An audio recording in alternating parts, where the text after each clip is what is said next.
Berjumpa lagi dengan TJ44 di Cerita Bersambung. Seperti biasa, sebelum lanjut video ini, jangan lupa tekan tombol subscribe dan like channel ini. Jika sudah, terima kasih.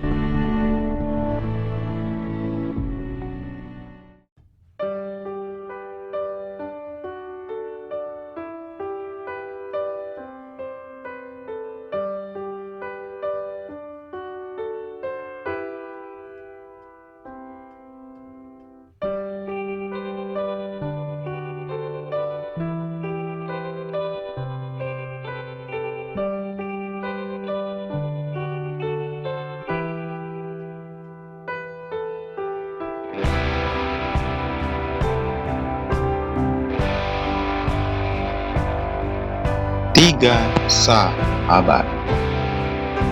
Tak lama akhirnya Reva tiba di tempat Al dan Nos yang terlihat kikuk, membuat DJ Dona bingung atas tingkah keduanya. Begitu juga dengan Reva yang menahan senyumnya sambil menunduk-duduk di sebelah Al. "Maaf Pak," ucap Reva menunduk, tapi terlihat senyumnya yang jahil membuat Al gerah. Beberapa saat kemudian, saat di depan pintu The Liquid, Nos terlihat sedang memeluk DJ Dona dan begitu juga Al, yang juga ikutan karena beberapa kali tadi. "Al, gua nginep di sini aja deh ya, bareng sama Dona," ujar Nos.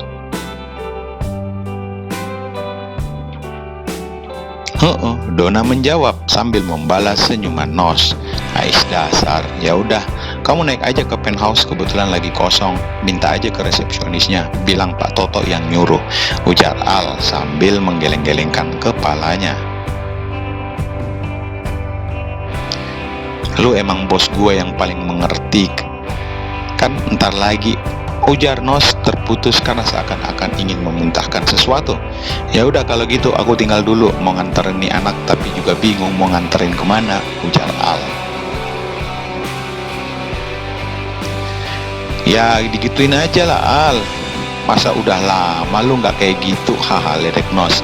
"Ngawur kamu, udah aku tinggal." Saat di perjalanan pulang, akhirnya Al memutuskan membawa gadis itu ke apartemennya yang terletak tak jauh dari Hotel Clarion. Jadi seperti itulah awal mula kejadiannya, hingga mengapa Reva bisa berada di kamar di apartemen pribadi Al yang di awal pembukaan cerita. Dan setelahnya kita akan bercerita kejadian setelah itu, alias alur maju. Siang hari di kota Daeng saat ini cuaca mencapai 34 derajat Celcius. Walau cuaca panas begini tak mengurungkan rencana Al siang ini untuk bertemu dengan salah satu kecalon kandidat bisnis partner PT 3MP. Al sebelumnya menjemput Mr. Nos di Hotel Clarion karena semalam pria itu lebih memilih menginap di hotel ketimbang di apartemen Al. "Kang, aku di parkiran ya," ujar Al saat menelpon Nos. Dari arah pintu lobi hotel, dua insan yang semalam telah menghabiskan malam mereka di penthouse hotel Mr. Nos sedang melambaikan tangannya saat melihat mobil Al menjemputnya di depan lobi. "Lama bener kamu Kang," kata Al saat berada di depan lobi. "Biasa bro, sebelum berangkat," jawab Nos nyengir. "Ih apaan sih sayang," ujar Dona manja yang sejak semalam menemani seorang Mr. Nostra di hotel. "Yuk Kang," ajak Al. "Ya udah Don, gue cabut dulu ya. Oh iya, bentar gue kayaknya langsung berangkat. Biasa mau long trip area Sulawesi dulu selama seminggu," ujar Nos selanjutnya. "Oke, jangan lupa telepon Dona ya sayang," jawab Dona. "Bareng aja Don," ujar Al mengajak gadis itu untuk berbarengan keluar hotel. "Dona bawa mobil kok Kak," jawab Dona. "Ya udah kalau gitu kami duluan."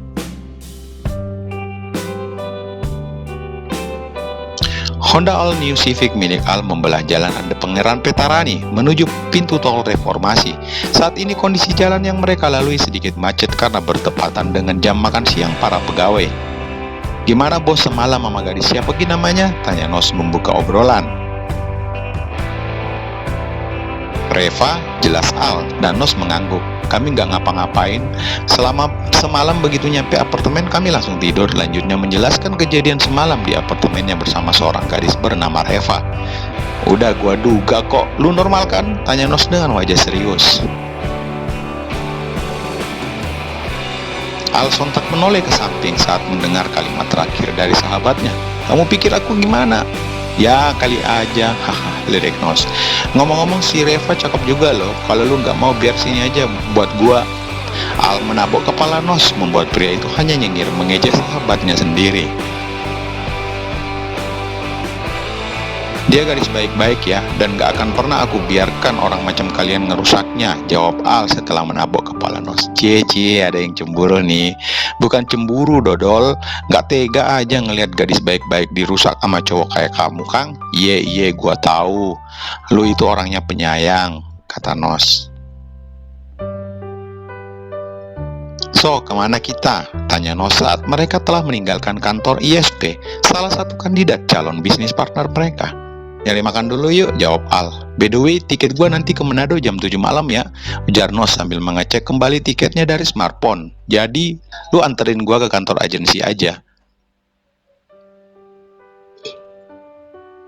Oh ya udah, jawab Al singkat. Akhirnya mereka menuju pusat kota di Jalan Boulevard. Tujuan mereka ke Mall Panakukang untuk mencari tempat makan yang enak. Al, bukannya tuh cewek yang semalam, ujar Nos tiba-tiba saat melihat seorang gadis sedang menyeberang bersama kedua temannya menuju ke Panakukang Square.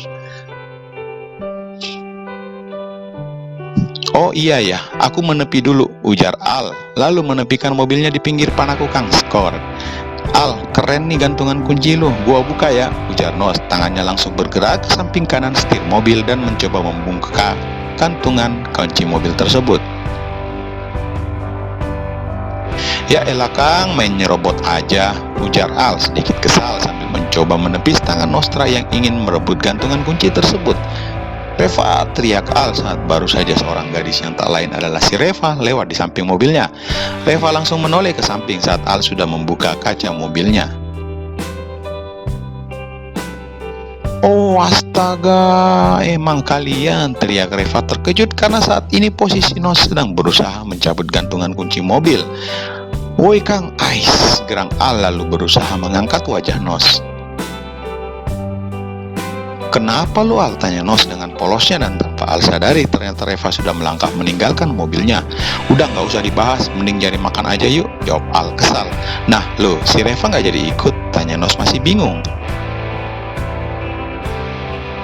Kagak, ini gara-gara kelakuan kamu tahu, jawab Al menegus. Loh kok gua sih bos? Ujar Nos masih merasa tidak bersalah sedikit pun. Atau aku nggak turunin kamu di sini Kang? Lu ntar gua diculik gimana? Tanya Nos dengan tampang lucunya. Al tertawa terbahak-bahak melihat tingkah Nos sahabatnya. Sore hari di sebuah rumah yang cukup sederhana, terlihat Reva sedang duduk berhadapan dengan seorang rentenir. Dua orang bodyguard hanya berdiri di belakang sang rentenir dengan penuh kewaspadaan jikalau saja terjadi apa-apa terhadap majikannya. Jadi kapan nih mau bayar hutang? Tanya rentenir yang menagih hutang yang sebetulnya bukan hutang Reva. Namun hutang-hutang tersebut adalah titipan dari mendiang ayahnya. Maaf pak, aku belum ada duit, jawab Reva menunduk sedih.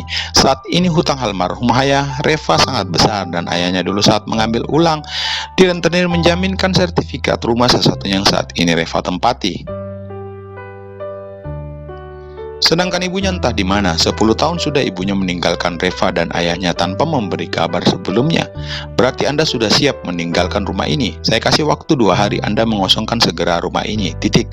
Tegas rentenir dengan wajah menahan emosi. Kasih aku waktu lagi pak, karena kebetulan aku baru saja kerja dan belum terima gaji, ujar Reva. Tubuhnya bergetar, menangis memohon kepada rentenir itu.